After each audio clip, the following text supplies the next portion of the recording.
Pimply राज्य में आज राजा भीमदेव ने अपने दरबार में एक वैचारिक सम्मेलन का आयोजन किया था, जिसमें पूरे भारतवर्ष के विद्यालयों के सबसे उत्कृष्ट विद्यार्थी भाग ले रहे थे।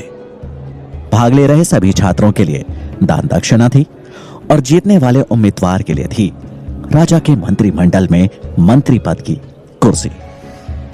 इस सम्मेलन में तक्षशिला का प्रतिनिधित्व कर रहे थे वहां के सबसे होनहार छात्र चाणक्य। दरबार में राजा के महामंत्री कृष्ण स्वामी सभी प्रतिभागियों से एक एक कर देश के समाज के हित के बारे में प्रश्न पूछ रहे थे, लेकिन अब तक एक भी प्रतिभागी ऐसा नहीं मिला था जो उनके प्रश्नों का संतुष्टिजनक उत्तर दे सके। और अब बारी आई चाणक्य की। उन्होंने राजा और पूरे मंत्रिमंडल को नमन कर अपना परिचय दिया। उसके बाद वो अपनी शिखा की गांठ को कसते हुए आ खड़े हुए राजा के सामने प्रश्नों के उत्तर देने। उनके चेहरे पर एक शालीनता का भाव था। महामंत्री ने चाणक्य से अपना पहला प्रश्न पूछा, सबसे बड़ा शत्रु कौन? चाणक्य मुस्कुराए और बोले, अहंकार। अहंकार से बड़ा और कोई शत्रु नहीं। वहां बैठे मंत्रीगणों ने चाणक्य की प्रशंसा की। कृष्ण स्वामी ने अगला प्रश्न पूछा, सबसे बड़ा धन क्या है? चाणक्य बोले, विद्या। विद्या ही सबसे बड़ा और अनमोल धन है। उत्तर सुन प्रतिभागियों ने तालियां बजानी शुरू कर दी, लेकिन राजा भीमदेव ने उस उत्तर में कोई रुचि नहीं दिखाई। उनके लिए एक राजा के राजकोष का धन ही सबसे बड़ा धन था। प्रश्नों की श्रृंखला को आगे बढ़ाते हुए महामंत्री ने तीसरा प्रश्न पूछा, सबसे बड़ा वीर कौन? चाणक्य का उत्तर था, दानवीर। चाणक्य का यह उत्तर राजा भीमदेव को चुभ गया। उन्हें लगा मानो चाणक्य उनकी संपन्नता, उनकी वीरता का उपहास कर रहा हो। उन्होंने अपने क्रोध को काबू में करने के लिए राज सिंहासन को कस के पकड़ लिया। चाणक्य राजा की भावनाएं भांप गए, लेकिन बगैर किसी चिंता के भाव को उजागर किए खड़े रहे। वहां बैठे प्रतिभागी और मंत्रिमंडल ने जब राजा को देखा तो वो सहम गए। महामंत्री अगला प्रश्न पूछने ही वाले थे कि राजा भीमदेव ने अपने हाथ के इशारे से उन्हें रोक दिया। राजा के चेहरे पर गुस्सा साफ झलक रहा था। उन्होंने भारी आवाज में कहा, इस ब्राह्मण छात्र से अगला प्रश्न हम पूछेंगे। सभा में सन्नाटा छा गया। सब जानते थे कि अब चाणक्य की खैर नहीं, पर चाणक्य शांत मुद्रा में खड़े रहे। तभी राजा ने कठोर स्वर में पूछा, शास्त्र बड़े या राजा? चाणक्य ने विनम्रता के साथ कहा, महाराज की जय हो। शास्त्र ही साम्राज्य की नींव रखते हैं और साम्राज्य राजा की, इसलिए सबसे पहले शास्त्र। यह सुन राजा भीमदेव से रहा नहीं गया और वो अपनी राजगद्दी से उठ भरे दरबार में चिल्लाते हुए बोले, शास्त्र नहीं, एक राजा सबसे बड़ा होता है, मूर्ख। क्या सिखा रहा है तुम्हें तक्षशिला? इतना भी नहीं पता कि अगर राजा नहीं होता तो प्रजा नहीं होती, और बिना प्रजा के तुम्हारे इन शास्त्रों का कोई मोल नहीं है। राजा जितने क्रोध में थे, चाणक्य ने उतने शांत स्वर में कहा, क्षमा कीजिएगा महाराज, लेकिन आप सिर्फ जनता के हैं। जनता है इसलिए आप हैं। यह सुन भीमदेव की आंखें गुस्से में लाल हो गई। उन्होंने तलवार के मूठ पर हाथ रखते हुए कहा, अब तो जैसा साधारण छात्र मुझे बताएगा कि मेरा अस्तित्व सिर्फ प्रजा की वजह से है। अपनी सीमाएं मत भूल, तो खुद एक भिखारी है जो यहां दान लेने आया है। चाणक्य को यह बात चुभ गई। राजा ने सिर्फ उनका ही नहीं बल्कि तक्षशिला का भी अपमान किया था। उन्होंने राजा की ओर देख हाथ जोड़े और उनकी आंखों में आंखें डाल कहा, महाराज, शिक्षा को पूजने वाला छात्र साधारण नहीं होता। वो एक दिन शिक्षक बन निर्माण करता है इस समाज का। वो अगर किसी को बना सकता है तो मिटा भी सकता है। और रही बात दान की, तो मैं तक्षशिला से यहां दान लेने नहीं आया था महाराज। मुझे लगा यहां ज्ञान की पूजा होती है, पर मैं गलत था। जहां शास्त्रों का मान नहीं किया जाता, वहां मैं एक क्षण नहीं रुकना चाहता। ऐसा कहते हुए उन्होंने राजा को प्रणाम किया और दरबार से बाहर जाने लगे। उन्हें जाता देख राजा ने अपनी तलवार खींच ली और कहा, तुझे जाने की आज्ञा किसने दी? चाणक्य के कदम वहीं रुक गए और उन्होंने पलटकर अपना शीश झुकाते हुए कहा, क्षमा महाराज, अगर मैंने आपके सम्मान को ठेस पहुंचाई हो।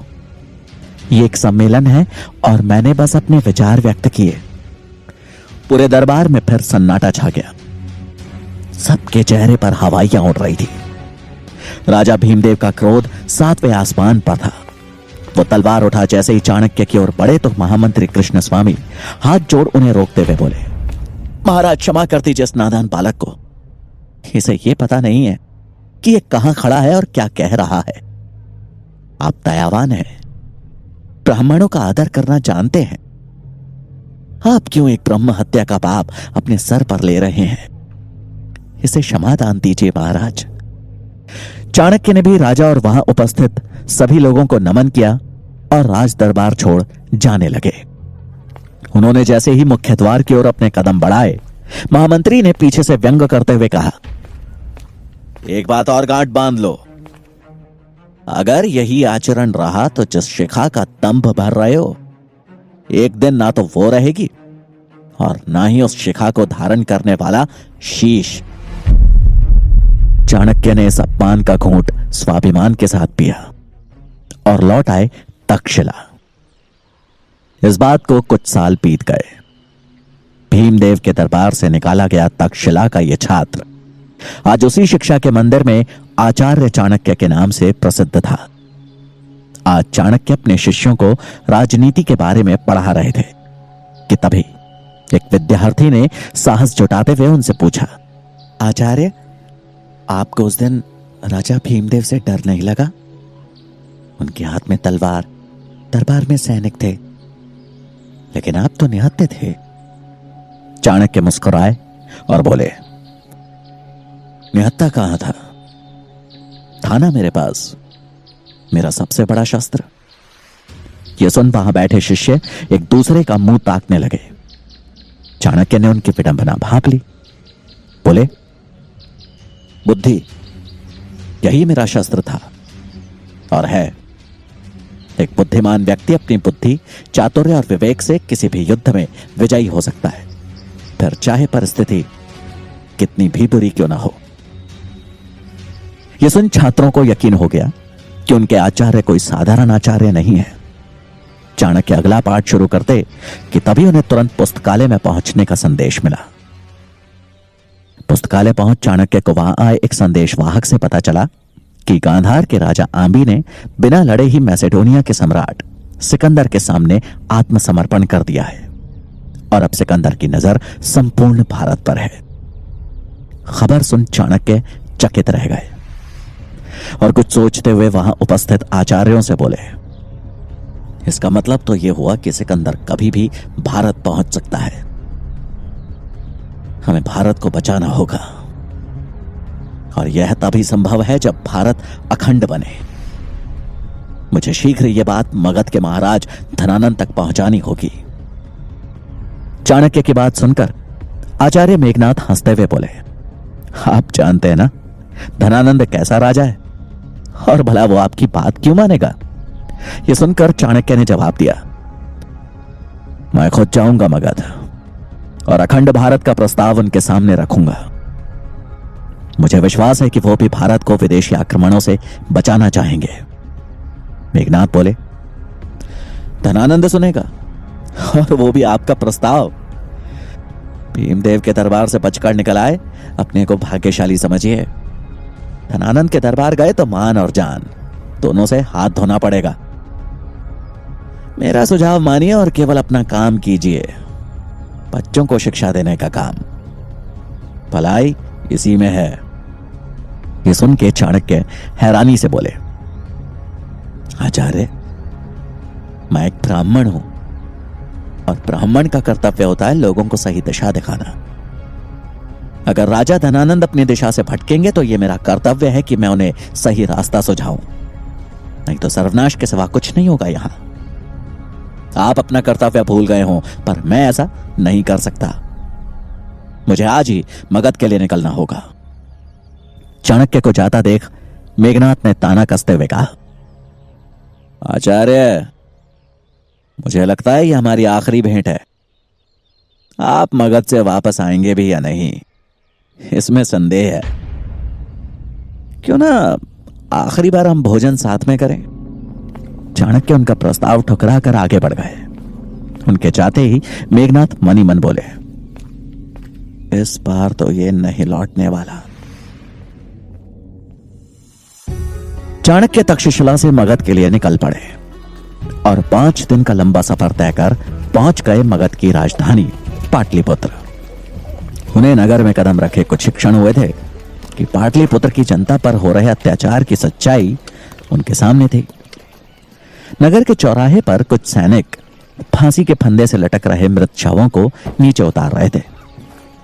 ये देख चाणक्य को समझने में देर नहीं लगी कि उन्हें सामूहिक मृत्युदंड दिया गया है।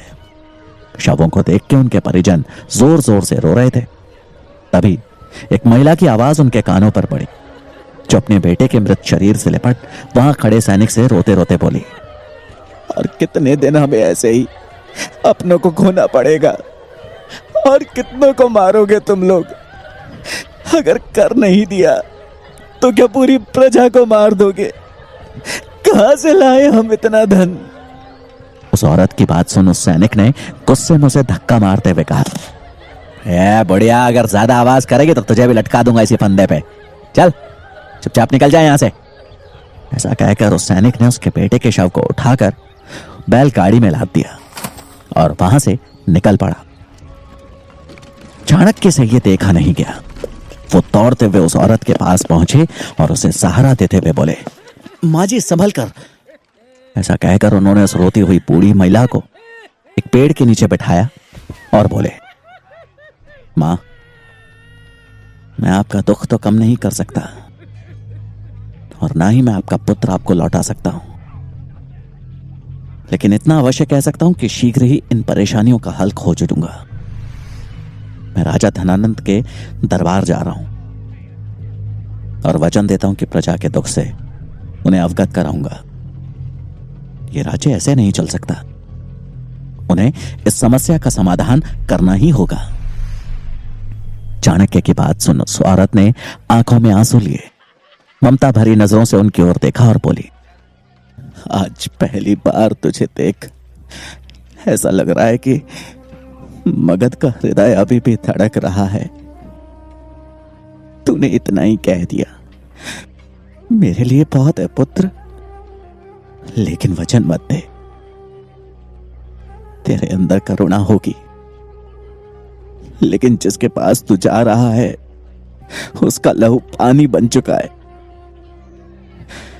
अनुभव से कह रही हूं ये बात। मेरे पास देने के लिए कुछ है तो बस आशीर्वाद है। चाणक्य ने उनके पांव छुए और कहा, मुझे आपसे बस यही चाहिए था मां, आशीर्वाद दें। उस औरत ने उनके सिर पर हाथ फेरा और चाणक्य दृढ़ संकल्प लिए चल दिए राजमहल की ओर। चाणक्य जब महल पहुंचे तो द्वार पे खड़े द्वारपाल ने उन्हें रोककर पूछा, आप कौन हैं? चाणक्य ने उस द्वारपाल की ओर देखते हुए कहा, मैं तक्षशिला का आचार्य चाणक्य हूं। एक अति आवश्यक कार्य के लिए मेरा राजा धनानंद से मिलना जरूरी है। यह सुन द्वारपाल ने उनसे बड़ी विनम्रता से कहा, अभी महाराज व्यस्त हैं, आप यहीं प्रतीक्षा करिए, मैं महाराज को संदेश भिजवाता हूं। यह सुन चाणक्य वहीं पास में एक स्थान देखकर बैठ गए और राजा के संदेश मिलने की प्रतीक्षा करने लगे। उन्हें प्रतीक्षा करते करते शाम हो गई। वो जब भी द्वारपाल से राजा के बारे में पूछते तो उसका एक ही जवाब होता कि अभी राजा व्यस्त है। चाणक्य को समझ में आ गया कि अब सीधे हाथ से घी नहीं निकलने वाला, उंगली टेढ़ी करनी ही पड़ेगी। थोड़ी देर बाद उनकी नजर कुछ रसोइयों पर पड़ी जो कि महल के पीछे वाले रास्ते से अंदर जा रहे थे। चाणक्य को उनका मौका मिल गया था। उन्होंने अपना भेष बदला और उन रसोइयों की टोली में शामिल हो महल के अंदर प्रवेश कर गए। लेकिन राज दरबार तक पहुंचना अभी भी आसान नहीं दिख रहा था, क्योंकि अंदर एक द्वार पे खड़े कुछ सैनिकों ने सबसे आगे चल रहे रसोइयों को रोककर पूछा, कितने लोग हैं आज? उसने जवाब दिया, आज भी 10 लोग हैं। यह सुने एक सैनिक ने गिनती शुरू कर दी कि तभी चाणक्य का दिमाग तेजी से चलना शुरू हुआ। उन्हें जल्दी उपाय ढूंढना था, नहीं तो वो पकड़े जाते। जिस तीव्रता से उनका दिमाग चल रहा था, उसी तेजी से उनकी नजरें भी घूम रही थी। इधर सैनिक की गिनती 6 तक पहुंच चुकी थी। तभी चाणक्य की नजर सामने रखे फूलदान पर पड़ी और उन्होंने चालाकी से उस फूलदान को गिरा दिया। ये देख कतार में खड़े रसोइये उस फूलदान को उठाने के लिए एक साथ झुंड में हो गए। सैनिक की गिनती बीच में रुक गई और इसी मौके का फायदा उठा चाणक्य ने वहां से अपना रास्ता बदल लिया और निकल गए राज दरबार की खोज में। वो एक जगह रुक वापस अपने भेष में आए और कुछ ही देर में वो राज दरबार के अंदर थे। लेकिन ये क्या, राज दरबार में कोई राजसभा नहीं, बल्कि बाहर से आई सुंदरियों का नृत्य चल रहा था। धनानंद नशे में चूर सुंदरियों के नृत्य का आनंद ले रहा था। अचानक उसकी नजर मैली धोती पहने ब्राह्मण पर पड़ी और वो गुस्से में बोला, कौन हो तुम? अंदर कैसे आए? नृत्य वहीं रुक गया। चाणक्य ने अपने हाथ जोड़ बड़े ही शांत भाव से कहा, प्रणाम महाराज, मैं तक्षशिला का आचार्य चाणक्य हूं।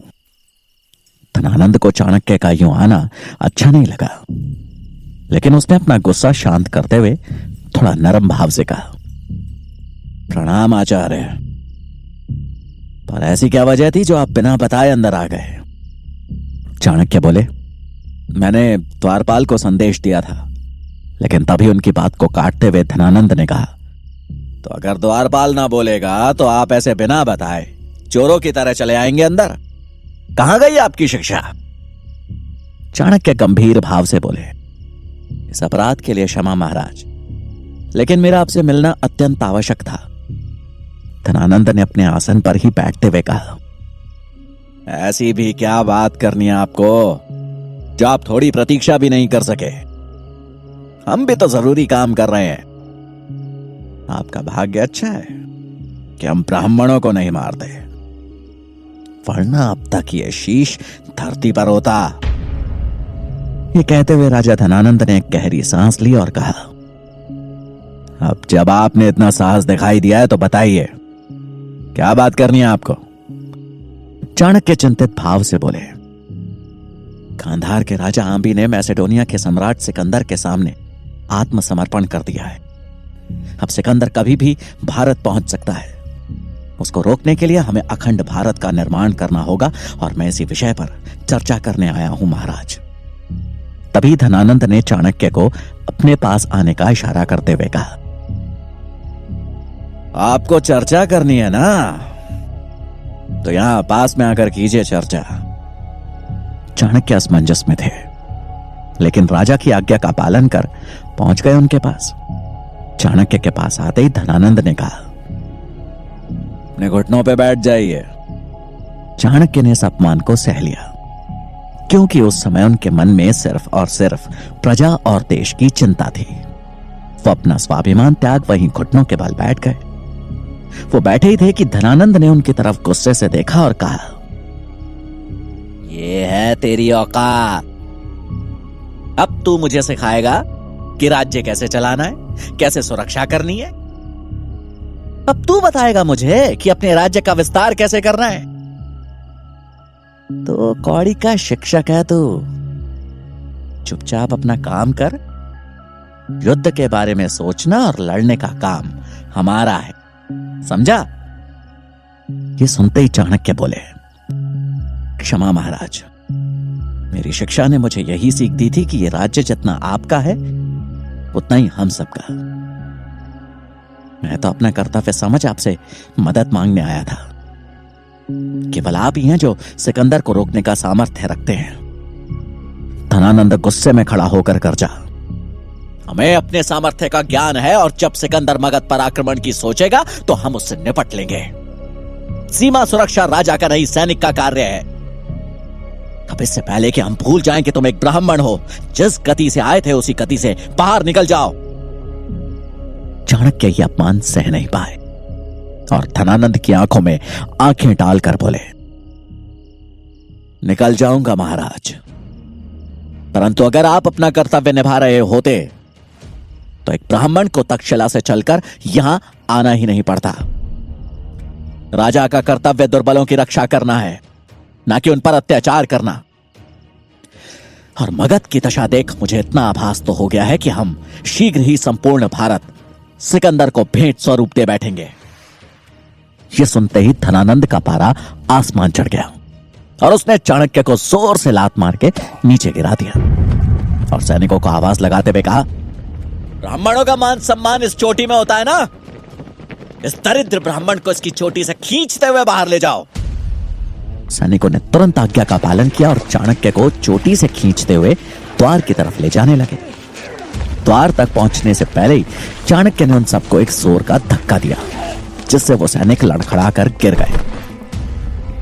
अब चाणक्य ने अपनी शिखा खोलनी शुरू की और गुस्से में उबलते हुए धनानंद की तरफ बढ़ते हुए गर्जना की, धनानंद, मुझसे भूल हो गई कि मैं तो जैसे पापी से ये उम्मीद लगा बैठा कि तू बचाएगा इस देश को। एक शिक्षक का, एक ब्राह्मण की शिखा का अपमान किया है तूने।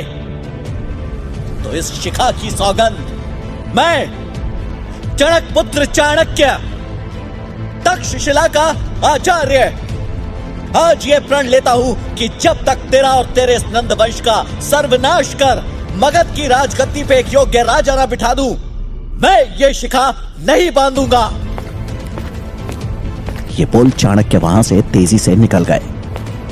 धनानंद उनकी बात सुन गुस्से से लाल हो गया और उसने अपने सैनिकों को आदेश दिया, अगर ये ब्राह्मण फिर से इस राज्य के आसपास भी दिखा तो इसका सर कलम करके बीच बाजार में लटका देना। धनानंद से मिले अपमान के बाद चाणक्य ने उसे दिन मगध छोड़ दिया और अब उनके जीवन का लक्ष्य था एक अच्छे राजा का चुनाव करना, जो दयालु हो, पराक्रमी हो, जो प्रजा के हित के बारे में सोचे और एक अखंड भारत का निर्माण करे। तक्षशिला की तरफ बढ़ते हुए जब वो जंगल से होकर जाने वाले मार्ग पर चल रहे थे तो उनकी नजर उसी मार्ग पर आगे चल रहे एक 14 साल के बच्चे पर गई। वो बच्चा अकेला था। वो दिखने में पतला था लेकिन उसका शरीर फुर्तीला था। उस बच्चे ने एक मैली सी धोती पहनी थी। उसकी कमर में एक गुलेल लटकी थी।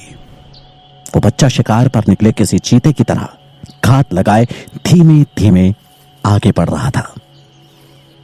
उसे देख चाणक्य को उत्सुकता हुई और उन्होंने मनी मन कहा, ये बच्चा सुनसान जंगल में क्या कर रहा है? अब चाणक्य भी धीमे पांव उस बच्चे के पीछे पीछे चलने लगे। तभी उन्होंने देखा कि वो लड़का 2 लोगों का पीछा कर रहा है। कुछ दूर पीछे चलने के बाद चाणक्य ने देखा कि वो बालक जिन 2 लोगों का पीछा कर रहा है वो भी एक अकेले चल रहे यात्री का पीछा कर रहे हैं। ये देख चाणक्य को समझने में देर नहीं लगी कि वो दोनों लोग लुटेरे थे और अपने आगे चल रहे यात्री को लूटने की मंशा से उसका पीछा कर रहे थे। लेकिन तभी वो बच्चा हवा के झोंके की तरह गायब हो गया। ये देख चाणक्य अचंभित हुए और इससे पहले कि वो कुछ समझ पाते उन लुटेरों ने अपनी कमर से कटार निकालते हुए उस आदमी पे हमला कर दिया। चाणक्य उन लुटेरों को रोकने के लिए आगे बढ़े थे कि तभी उन लुटेरों पे किसी ने गुलेल से हमला किया और वो तुरंत ही जमीन पे गिरकर मूर्छित हो गए। हैरान हो चाणक्य ने जब नजर दौड़ाई तो सामने पेड़ पे बैठा वो बालक दिखा। उसके हाथ में गुलेल दिखी। छलांग मारकर वो बालक पेड़ से नीचे उतरा और उस यात्री के पास पहुंचकर बोला, आप ठीक तो हैं? आपको चोट तो नहीं आई? वो आदमी अपने सामने खड़े इतने छोटे बच्चे की बहादुरी देख अचंभित था। उसने उस बच्चे का धन्यवाद करते हुए कहा, तुमने मुझे सही समय पर इनसे बचा लिया, नहीं तो आज मेरी जान ही चली जाती। उसकी बात सुन वो बच्चा बोला, अरे नहीं, वो आपको जान से नहीं मारते, वो तो बस लूटपाट करके चले जाते। लेकिन अब आप सुरक्षित हैं, आप जा सकते हैं। उस यात्री ने अपना सामान समेटा और आगे बढ़ गया। चाणक्य वहीं खड़े हो सब देख और सुन रहे थे और फिर उनकी नजर उन लुटेरों पे गई जो अभी भी जमीन पर मूर्छित पड़े थे। बच्चे की नजर जब चाणक्य से मिली तो उसने उनके चेहरे के भाव को पढ़ते हुए तुरंत कहा, आप चिंता मत कीजिए, इन्हें कुछ नहीं हुआ है। थोड़े समय बाद ये उठ जाएंगे, पर तब तक वो यात्री दूर पहुंच चुका होगा। ये बोलकर वो बच्चा जाने लगा तो चाणक्य ने उससे पूछा, तुम्हें कैसे पता कि इन्हें कुछ नहीं हुआ? बच्चा बोला, क्योंकि मैंने उन्हें ऐसी जगह मारा है जिससे वो सिर्फ मूर्छित हुए हैं, उनको कहीं चोट नहीं लगी है। उसने फिर उन लुटेरों की तरफ देखते हुए कहा, ये लोग भी विवश हैं, पर इसका मतलब ये तो नहीं कि चोरी करें। मेरे लिए वो यात्री और ये दोनों समान हैं। चाणक्य उस छोटे से बच्चे की बात सुन के मंत्रमुग्ध हो गए और बोले, क्या नाम है तुम्हारा? बच्चे ने उत्तर दिया, चंद्रगुप्त। चाणक्य ने बच्चे के सिर पे हाथ रखा और मन ही मन बोले, मगध का भविष्य दिख रहा है मुझे। एक राजा में दया और वीरता का संतुलन होना चाहिए। मनुष्य को उसकी प्रकृति के अनुसार पहचानने की नजर होनी चाहिए, तभी वो न्याय कर सकने में सक्षम होता है। धनानंद, तू राजा का कर्तव्य ही नहीं भूला, बल्कि अपने अहंकार में मगध की मिट्टी को भी कलंकित कर चुका है। लेकिन आज और अभी से इस कलंक को मिटाने की प्रक्रिया शुरू हो चुकी है। अब समय नहीं है तेरे पास धनानंद। बहुत जल्द तेरा लहू सिंचित करेगा मगध की पावन भूमि को। मेरी खोज आज पूरी हो गई है। मिल गया है मुझे मगध सम्राट। मगध की राजगद्दी पर अब चंद्रगुप्त बैठेगा और उसे इस राजगद्दी तक पहुंचाऊंगा मैं।